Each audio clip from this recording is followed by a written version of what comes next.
komunitas buruh. Karena mereka sangat merasakan langsung dampak dari kenaikan ini. Beberapa hari yang lalu sebelumnya kita panggil juga di sini, Asosiasi Pemerintah Kepala Daerah.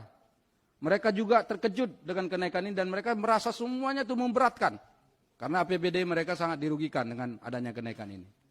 Begitu juga dengan rumah-rumah sakit, Asosiasi Rumah-Rumah Sakit Daerah, begitu kita tanya, ternyata mereka tuh merasa bahwa pelayanan tidak otomatis meningkat dengan kenaikan iuran itu. Lalu apa manfaatnya kenaikan ini? Sementara di lain pihak kita lihat pemerintah masih jor-joran itu bansos sana bansos sini. Tapi yang begini nih, ini hak dasar fundamental rakyat. Diatur dalam konstitusi, bukan hanya undang-undang. Di dalam konstitusi hak untuk tentang kesehatan ini dijamin. Tapi ini disia-siakan oleh pemerintah begitu saja. Nah karena itu pimpinan, saya minta jangan hanya soal ketegasan. Ini soal komitmen, keberpihakan negara untuk memberdayakan dan memperlakukan rakyat ini secara benar. Orang di kampung saya sana sedang menunggu hari ini. Mereka tidak sanggup, saya jamin mereka tidak sanggup untuk ikut membayar ini. Orang yang diwajibkan, ini undang-undangnya semua warga negara wajib menjadi peserta BPJS. Tapi kalau mereka tidak sanggup, apakah mereka harus dihukum semua karena melanggar undang-undang? Tidak bisa seperti itu. Harus selesaikan ini.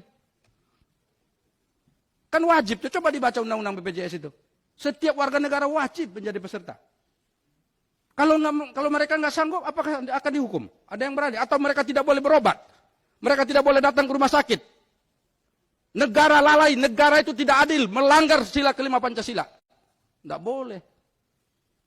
Ini yang saya minta ketegasan hari ini. Bukan hanya sekedar, ini kalau saya baca kesimpulannya, ini Pak Menteri kan mau baca ini.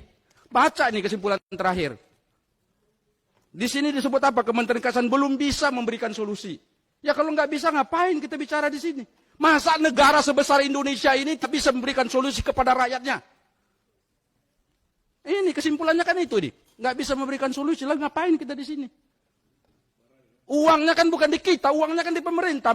Pemerintah yang ngumpulin pajak, pemerintah yang buat aturan semua segala macam. Kita ini cuma meminta sebagai wakil rakyat ini diselesaikan. Saya udah capek ini rapat BPJS dibolak-balik ke sini nggak ada solusinya. Ini saya mohon ini. Harus tegas dong. Kalau enggak kan ngapain kita? Capek lagi ini bolak-balik rapat begini terus nanti ngeles lagi. Ya enggak?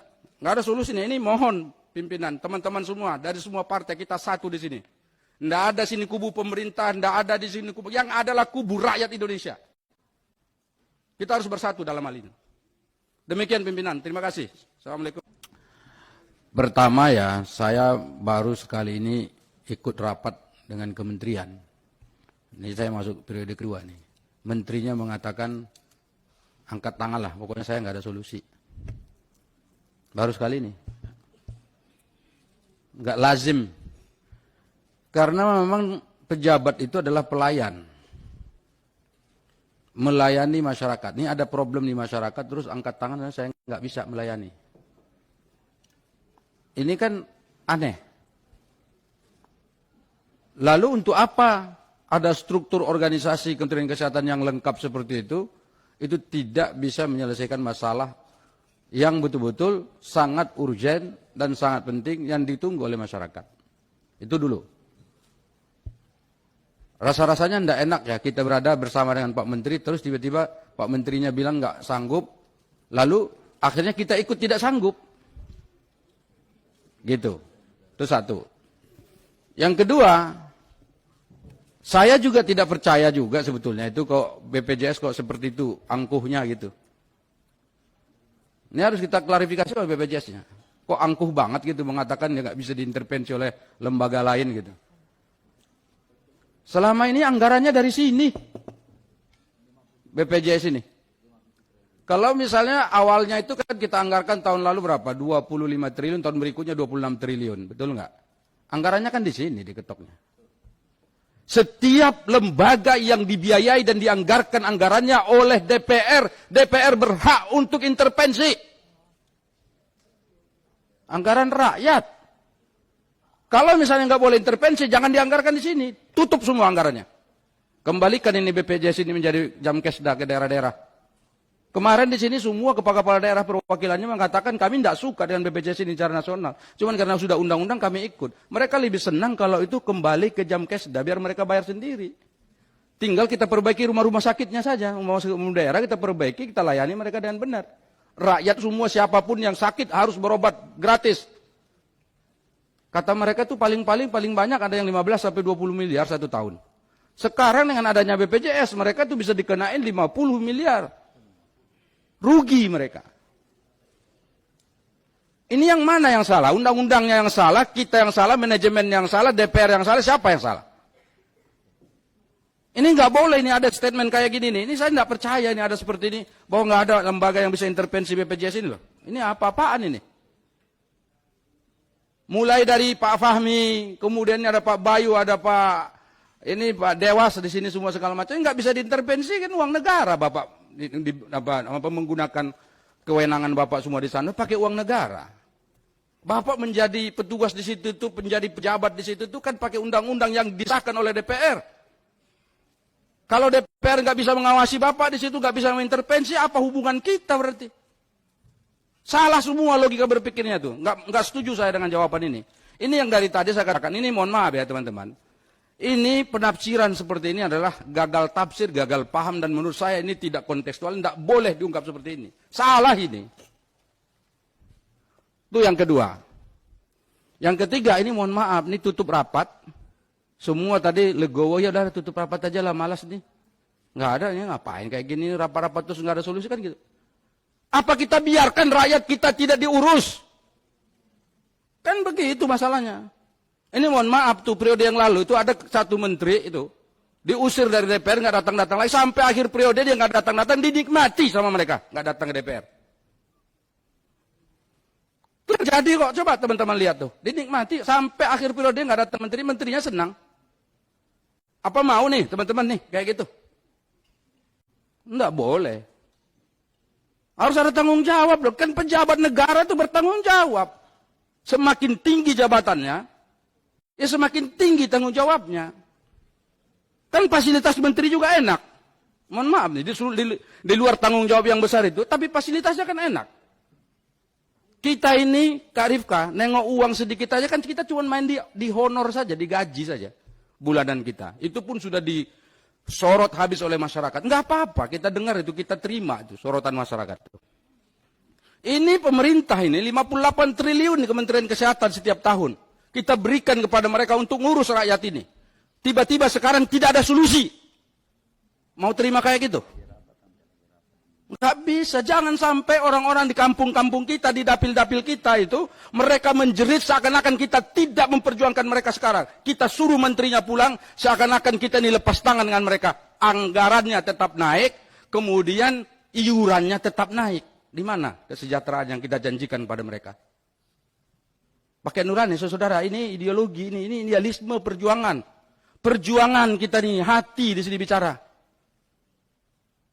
Saya tidak mau, kalau misalnya kita, udahlah kita tutup aja rapat ini. Ya udah, senang semua pada bubar.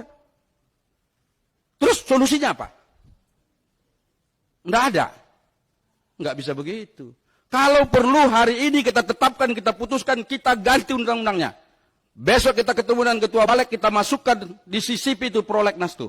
Panggil Menteri Hukum dan HAM, panggil balik, bicarakan, masukin sisipin. Masukin tambahan prolegnas itu. Kita sisir yang tidak perlu, kita masukin yang ini. Ini kan hajat hidup orang banyak. Pendidikan dan kesehatan itu adalah dua hal yang harus betul-betul bisa menyentuh seluruh rakyat Indonesia. Tidak boleh ada satu pun warga negara kita yang tidak boleh mendapatkan akses untuk kesehatan. Berdosa pemimpinnya. Jangan sampai Presiden Jokowi berdosa karena kita tidak bisa mengurusi dia dengan benar. Pak Menteri angkat tangan. Tidak boleh, Pak. Saya yakin Presiden nggak seperti itu. Coba kita dengarkan dulu. Ini dulu kemarin sini Menteri Keuangan, Wakil Menteri Keuangan mengatakan, ini kita janjikan tidak naik ini iuran BPJS sampai datanya benar, sampai datanya jelas. Ada riwayatnya kita Pak rapat ini di sini. Tapi tahu-tahu datanya belum jelas, kenaikannya tetap jalan. Ini kan tidak sinkron apa yang disepakati dengan yang dilakukan. Tadi sudah dibacakan bahwa hak-hak DPR itu, kita boleh mengeluarkan rekomendasi. Setiap rekomendasi yang dikeluarkan DPR harus diikuti. Ini tidak diikuti.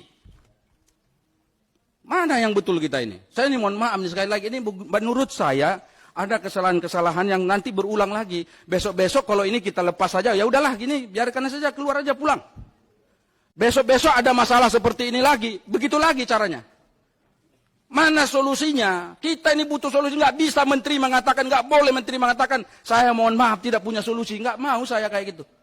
Menterinya harus kasih tahu pada kita. Besok kalau saya ditanya masyarakat, apa jawaban saya? Kan tidak ada jawaban saya. Kalau tidak ada jawaban saya, malu saya. Seakan-akan saya jadi wakil mereka, tidak membicarakan perjuangan apa yang mereka sampaikan kepada saya, apa yang mereka inginkan. Ini Pak, ada orang yang nyebut di Facebook saya, dia mengatakan, waduh ini DPR lagi drama ini. Lagi teriak-teriak kencang-kencang, lagi seakan-akan memperjuangkan kita, tapi nanti ujung-ujung percaya nggak akan ada apa-apa. Pasti akan tetap naik. Pak, kami lagi susah, harga kopi nggak naik-naik, harga karet nggak pernah naik. Harga sawit kadang naik, kadang turun. Kalau lagi banyak buahnya dia malah turun banget gitu. Kalau sedikit buahnya malah naik. Mana kesejahteraan yang dipikirkan oleh negara? Sekarang kami disuruh membayar iuran BPJS yang diwajibkan oleh negara untuk mereka ikut menjadi peserta. Mereka menyebut kita sedang berdrama, saudara. Apa betul mau ini kita disebut ini berdrama, pura-pura, bohong di sini kita bicara? Saya bicara ini atas nama hati dari saya. Kan saya sudah undang nih pejabat Kementerian Kesehatan. Saya sering menantang, Pak Bambang, ayo kita ke kampung saya. Biar Bapak tahu bagaimana kehidupan orang sana susahnya seperti apa. Orang mencari uang 30.000 sehari susah. Sekarang mereka disuruh bayar biaya BPJS berapa ratus ribu satu keluarga untuk 1 bulan. Ini penting nggak sih? Ya sangat penting. Kalau merasa ini tidak penting, bubar saja kita di Komisi 9 ini. Separuh daripada tugas Komisi 9 itu adalah ngurusin kesehatan ini. Separuh. Nah ini saya mohon, tolong teman-teman ini. Saya bukan berarti tidak senang pulang, saya senang sekali pulang. Saya pulang ke rumah enak sekali ketemu anak saya, bisa saya bertemu dengan anak saya. Mereka baru pulang sekolah, saya bisa bercengkrama dengan mereka. Tapi di sini, kalau masih ada persoalan yang belum selesai dan tuntas, saya tidak menginginkan seperti itu. Kami dari fraksi Partai Amanat Nasional menuntut kepada pemerintah tanggung jawabnya di mana mengurus rakyat ini. Jangan enaknya saja. Tanggung jawab untuk mengurus rakyat itu harus jelas. Dan kami tidak mau disebut kami berdrama di sini. Tidak ada drama di sini. Mohon maaf, demikian teman-teman. Mohon maaf Pak Menteri. Mudah-mudahan ini bisa jadi, ini ada solusi. Tolong dipikirkan ini semua. Saya juga minta klarifikasi dari BPJS soal statement-statement mereka yang kayak gini nih di website ini. Ini kan dikutip nih, jadikan rujukan seperti itu. Minta penjelasannya. Kalau betul penjelasannya seperti ini, besok-besok tuh anggarannya langsung kita periksa. Kita yang periksa. Emang BPK itu kan kita yang menugaskan. Sebetulnya kan kita yang berhak untuk meriksa langsung. Karena kita tidak bisa secara langsung detail untuk memeriksa, ya kita serahkan kepada mereka. Siapa bilang kita tidak bisa meriksa? Itu kan uang rakyat. Demikian, terima kasih. Mohon maaf sekali lagi. Assalamualaikum.